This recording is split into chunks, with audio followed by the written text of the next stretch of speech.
అన్నింటికి మిన్నయైనది సర్వసమర్థమైనది ఆత్మబలం. ఆత్మబలం కొరత వలన అన్ని భౌతిక సామర్థ్యములు మరియు ఉపలబ్ధుల కేవలం అందని ద్రాక్ష పండలా ఉండిపోతాయి. ధనం, బుద్ధి, ఆరోగ్యం మొదలైన శక్తులను నియంత్రించుట, వాటిని సరియైన దిశలో ప్రయోగించుటకు ఆత్మబలం కావాలి. మనిషి కేవలం ఒక శరీరం మాత్రమే కాదు, అతనిలో ఒక దివ్య తేజస్సు కలిగిన ఆత్మ కూడా ఉన్నది. మనిషి కేవలం ధనం, బుద్ధి మరియు ఆరోగ్యం వంటి భౌతిక బలములతోనే ప్రాపంచిక సుఖం, సంపద, సమృద్ధి మరియు ప్రగతిని పొందలేడు. పైదానికి ఆత్మబలం కూడా అవసరమని తెలుసుకోవాలి. ఆత్మ లేకపోతే శరీరం యొక్క విలువ 2 నాణెములంత కూడా ఉండదు.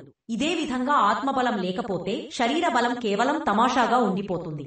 ఆత్మబలం ఎటువంటి సామర్థ్యం కలిగినదంటే, అది ఎన్ని పాళ్లు మనిషి దగ్గర ఉంటే అతను అన్ని పాళ్లు తన వివేకము మేల్కొలుపుటలో సమర్థుడవుతాడు. ఆరోగ్యం మొదలైన భౌతిక శక్తులను నియంత్రించుటయే కాక వాటిని సన్మార్గములో నడుచునట్లు చేస్తుంది. వాటిని సదుద్దేశము మరియు సత్ప్రయోజనములలో లీనమగునట్లు చేస్తుంది. జీవితంలోని అన్ని క్షేత్రములలో సఫలమగుటకు ఆత్మవిశ్వాసము అవసరమవుతుంది.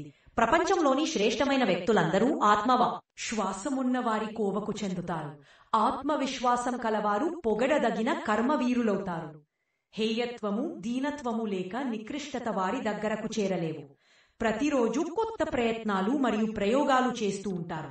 అడ్డంకులు, ఆటంకాలు ఎదురైనా సరే సాహసంతో వాటిని ఎదుర్కొని చివరకు విజయమును పొంది శ్రేయం పొందుతారు.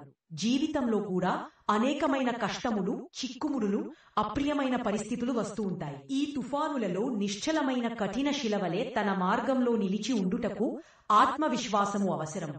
ఆత్మవిశ్వాసము మన ముఖములపై ఎటువంటి ఆకర్షణీయమైన శక్తిని కలిగి ఉంటుందంటే, దాని వలన పరాయి వ్యక్తులు మనవారవుతారు. అజ్ఞాతులు కూడా మన తోటి బాటసారులుగా మనకు సహాయం చేస్తారు. మనిషి ఎంతటి విద్వాంసుడైనా, గుణవంతుడైనా, శక్తివంతుడైనా కావచ్చు, కాని అతనిలో ఆత్మవిశ్వాసం లోపిస్తే అతను మూర్ఖుని వలె జీవితమును గడుపుతాడు. శక్తివంతుడైనా కాని పిరికివాడిగా స్థిరపడతాడు. ఆత్మవిశ్వాసము మనిషి శక్తులను సంఘటితపరచి వాటిని ఒకే మార్గంలో పెడుతుంది. శారీరక, మానసిక శక్తులు ఆత్మవిశ్వాసం కల వ్యక్తి సైగలపై నాట్యం చేస్తాయి మరియు పనిచేస్తాయి. పిరికివాడు ఒకసారి జీవించి మరల మరణిస్తాడు.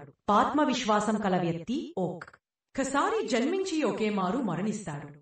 మన మీద మనకు విశ్వాసం ఉండుట, మన శక్తులను విశ్వసించుట ఒక దివ్య గుణం.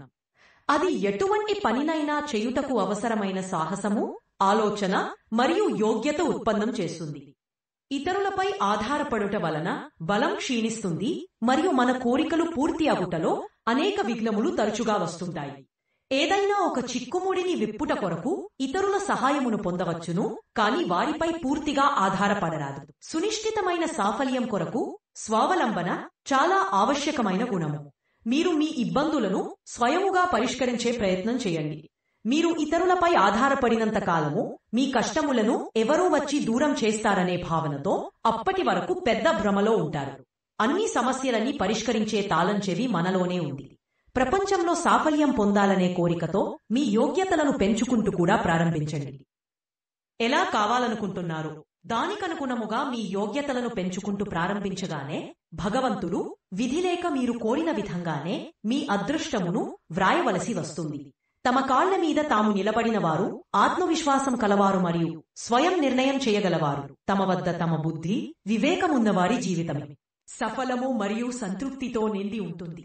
స్వావలంబి అయిన వ్యక్తికి ఏ పని కొరకైనా గాని ఇతరుల వంక చూస్తూ ఉండవలసిన అవసరం లేదు. అతను తన మార్గంలో వచ్చే అవరోధములను తన చేతులతోనే తొలగిస్తూ ముందుకెళ్తుంటాడు.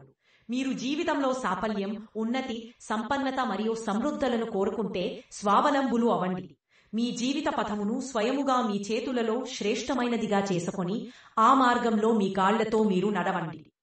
ఇతరులపై ఆధారపడుతూ లేక ఆశ్రితులుగా ఉండుట వలన ప్రపంచంలో ఏమీ సాధించుటలో లేదు, ఆశ్రయం ఇచ్చుటలో ఉంది.